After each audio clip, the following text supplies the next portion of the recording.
तो ये एग्जांपल करते हैं, Z1, Z2 and Z3 are vertices of an equilateral triangle. If the circumcenter of the triangle is at the origin और Z1 के coordinates दे रखे अपने को, then find the other vertices of the triangle. तो ऐसा करते हैं, कॉम्प्लेक्स प्लेन बनाते हैं पहले। तो ये कॉम्प्लेक्स प्लेन बना लिया अपन ने, और Z1 के जो कोऑर्डिनेट्स हैं वो अप्रॉक्सीमेटली है ना यहाँ पे हो जाएगा Z1, ठीक है। अच्छा, अब इसका जो सर्कम सेंटर दे रखा है, सर्कम सेंटर जो है वो कहाँ है, ओरिजिन है। सर्कम सेंटर क्या होता था, जहाँ पे परपेंडिकुलर बाइसेक्टर्स मीट करते हैं, ठीक है।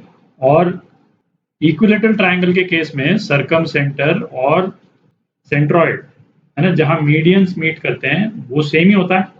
सर्कम सेंटर वो और सेंट्रॉइड किस केस में, इक्विलेटरल ट्रायंगल के केस में सेम ही होते हैं।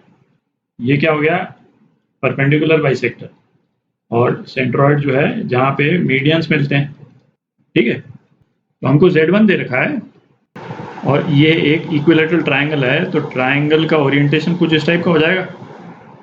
यदि मैं बनाऊं तो ट्रायंगल जो है वो कुछ इस टाइप का हो जाएगा, है ना। एग्जैक्ट नहीं बनाया ऑब्वियसली, है ना, पर कुछ इस टाइप का ट्रायंगल हो जाएगा। Z2 और Z3 इसके कोऑर्डिनेट्स निकालने हैं अपने को। अच्छा, कॉम्प्लेक्स नंबर्स यूज करके तो अभी करेंगे इसको यदि हम इस प्रॉब्लम को कोऑर्डिनेट ज्योमेट्री यूज करके यदि हम करते तो आप अप्रिशिएट करेंगे कि कॉम्प्लेक्स नंबर्स यूज करके जो सॉल्यूशन है वो कितना एलिगेंटली और कितना जल्दी आ जाता है। यदि हम कोऑर्डिनेट ज्योमेट्री यूज करते तो हम क्या करते, भाई ये O जो है मीडियन भी है ना, ये अपने को मालूम है, तो ये डिस्टेंस तो अपन निकाल ही लेते। O Z1 कितना है, 1 + 3 का अंडर रूट, है ना, 4 का अंडर रूट, तो ये डिस्टेंस 2 है, ठीक है। अच्छा, सेंट्रॉइड जो है मीडियन को 2:1 के रेशियो में तोड़ता है, तो ये भी अपने को मालूम चल जाता है कि ये जो है ना ये 1 है, ठीक है। अच्छा, ये वाला एंगल अपने को मालूम ही है, ये वाला एंगल क्या होता है, ये वाला एंगल 30 डिग्री होता है, ठीक है। अब ये A, B और यदि ये पॉइंट C है और इस पॉइंट को मैं पॉइंट D बोल देता हूँ। पहले तो हम क्या करते हैं, AB निकाल लेते हैं side of the triangle. AB cos 30 वो किसके बराबर होता है, AD के बराबर होता है, ठीक है। और AD अपना निकल ही चुका है ना, ये 2 और ये 1, तो AD जो है 3 है, तो AB cos थीटा 3 के बराबर, तो अपना AB निकल जाता। अच्छा, AB निकल जाता तो ये जो BD जो है, BD ये बेसिकली क्या होता है, AB/2 होता, ठीक है। और ये DC ये भी क्या होता है, ये भी AB/2 होता है। ये दोनों निकल गए अभी अपने, ठीक है। अच्छा, अब अपन क्या करते हैं, भाई D के कोऑर्डिनेट्स निकालते, ठीक है। के कोऑर्डिनेट निकालने के लिए हम क्या करते हैं, भाई AO की स्लोप तो अपने को मालूम ही है, किसी भी लाइन पे, है ना। यदि ये वाला कोऑर्डिनेट हमको मालूम है ना, सपोज कोऑर्डिनेट A, और इस लाइन की स्लोप अपने को मालूम है, तो इस लाइन पे किसी भी डिस्टेंस पे, है ना, से सपोज डिस्टेंस ऑफ 3 यूनिट्स, यदि हमको दूसरा पॉइंट पता करना है तो उसका स्लोप यूज करके हम पता तो कर ही सकते हैं, है ना। ये तो अपन कर चुके हैं काफी डिटेल में।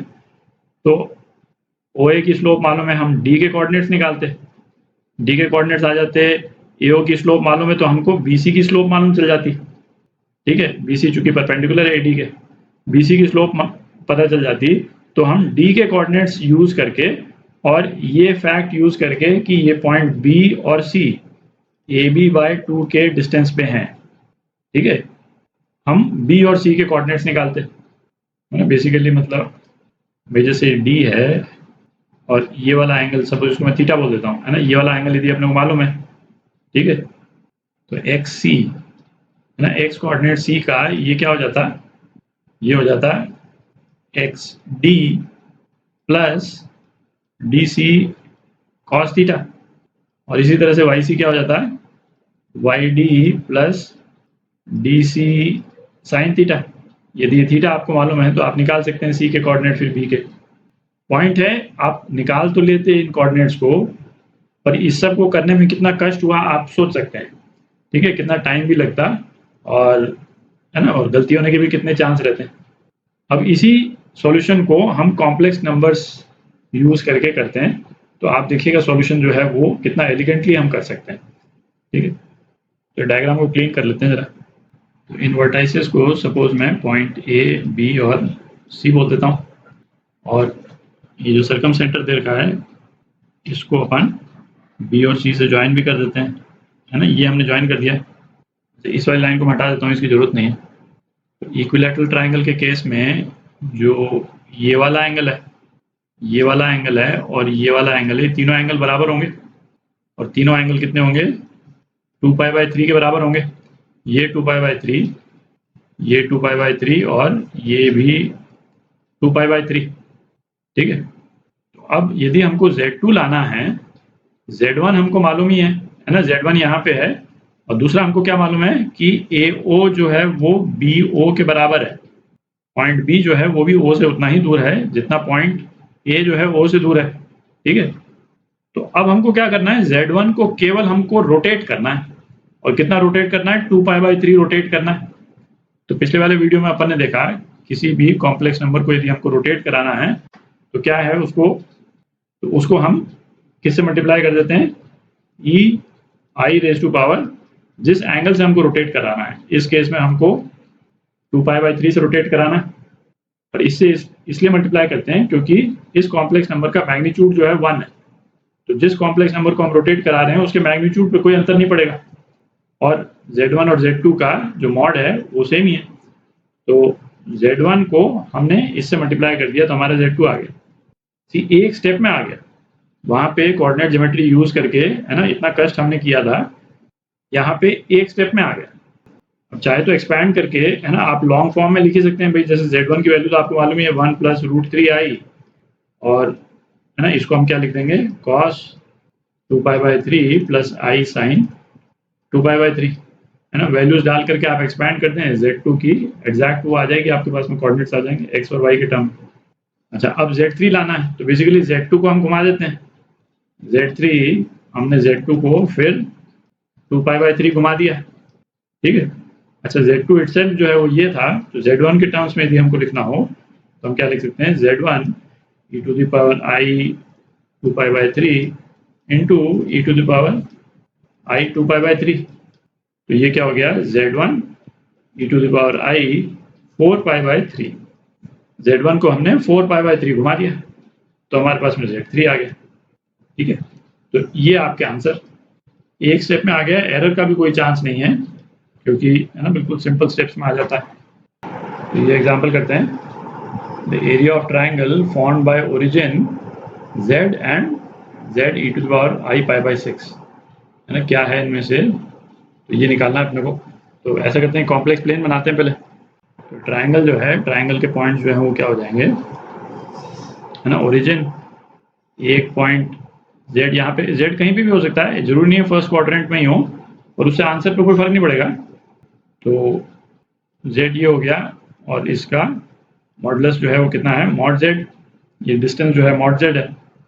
अच्छा, ये दूसरा वाला जो पॉइंट है वो क्या है, बेसिकली जो पहला वाला पॉइंट है उसको हमने कितना रोटेट कर दिया, π/6 रोटेट कर दिया, ठीक है।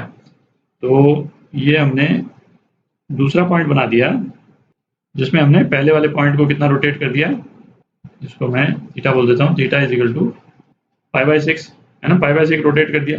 ये दूसरा पॉइंट आ गया आपका Z e⁻i π/6, ठीक है। अच्छा, दूसरा जो कॉम्प्लेक्स नंबर है इसका मॉडुलस भी Z है ना, मॉडुलस। तो ट्राइंगल के कोऑर्डिनेट्स, इसको मैं A बोल देता हूँ, इसको B बोल देते हैं। तो ये आपका ट्राइंगल हो गया, है ना, AOB। तो यदि B से यदि हम एक परपेंडिकुलर ड्रॉप करते हैं यहाँ पे OA पे, और इस वाले पॉइंट को पॉइंट P बोल देते हैं, तो BP जो है वो कितना हो जाएगा, OB sin थीटा हो जाएगा, ठीक है। और OB कितना है, mod Z, और sin थीटा है sin π/6, मतलब mod Z/2, ठीक है। तो एरिया जो है ट्राइंगल का, ये क्या हो गया, हाफ ऑफ बेस। बेस है इसका OA और इसकी हाइट कितनी, BP। तो half of mod Z into mod Z/2। तो ये हो गया mod Z²/4। ये हो गया एरिया। ये आपका आंसर है ना, बी पार्ट।